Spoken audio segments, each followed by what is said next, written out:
the New Brighton fishing peer fishing report. We've got a lot of new immigrants coming into the country with different interpretations of fishing etiquette, and so we have been working really hard, and we've managed to come up with a solution that's working at the moment, with some barriers to allow the public, general members of the public, to come down and have a nice clean fish guts free area to stand and admire the view. So it's just thought we'd let you know that positive news, and also just want to bring up around deputations.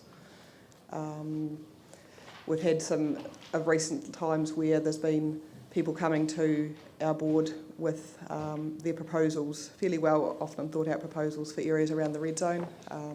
There's quite a bit of land that is available, and so people are seizing the opportunities, and just like a bit of clarification on how we process those.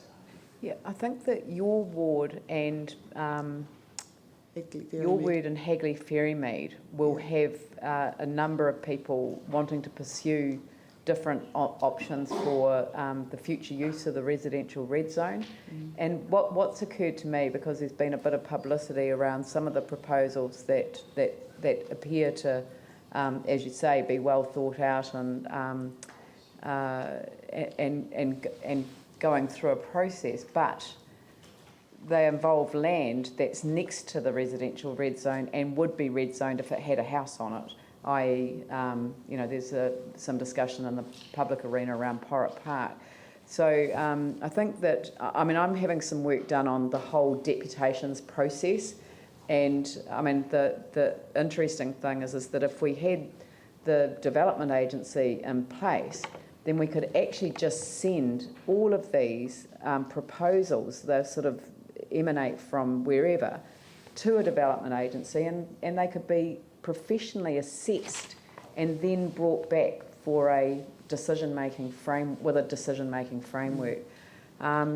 We haven't made any decisions about the future use of the residential red zone because that's a public engagement process that has to happen first. That's right. And I think that the council land that's contiguous to the residential red zone shouldn't be put up for public consideration until you think about the whole area. So I would certainly recommend that community boards not receive sort of unsolicited bids, as it were, for proposals in those areas until such time as we start a public conversation around the future use. We will get to that point with central government in the new year, and the reason that we haven't got there yet is we are looking to it's on the agenda today, the use of the land, that some of the residential red zone land for the city's use with respect to our stormwater treatment, the smooth running of our waterways, all of those different aspects, stop banks, where they are located, the roads, how they are all managed in that environment, and then we start the public conversation about the future use in the new year. So I would really strongly recommend that we don't go down the pathway of calling for expressions of interest in areas that are outside of related to the residential red zone in any way, because I think that would limit the decisions that we would make otherwise.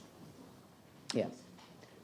So I don't know that we need a resolution on it, but I think that I've been working with staff to try and see if we can get a better and more structured way of handling deputations by way of public workshops, for example, that enable contentious issues to actually be debated in a very transparent way, but actually gives everyone the opportunity to present either which way on a subject, but also has because otherwise you just end up with people coming along making a deputation on the day and being the one that influences the outcome of the council decision. It can't be a good process. So, all right, so I'll leave it at that. So I'll put that motion. All those in favour say aye. Oh, those opposed say no. I think we already did that. Carried. Thank you. Cool. Thank you. Thanks very much.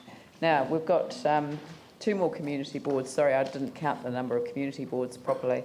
I'm just Shall we just carry on and get them completed, and then we'll stop for morning tea? It's just half an hour late.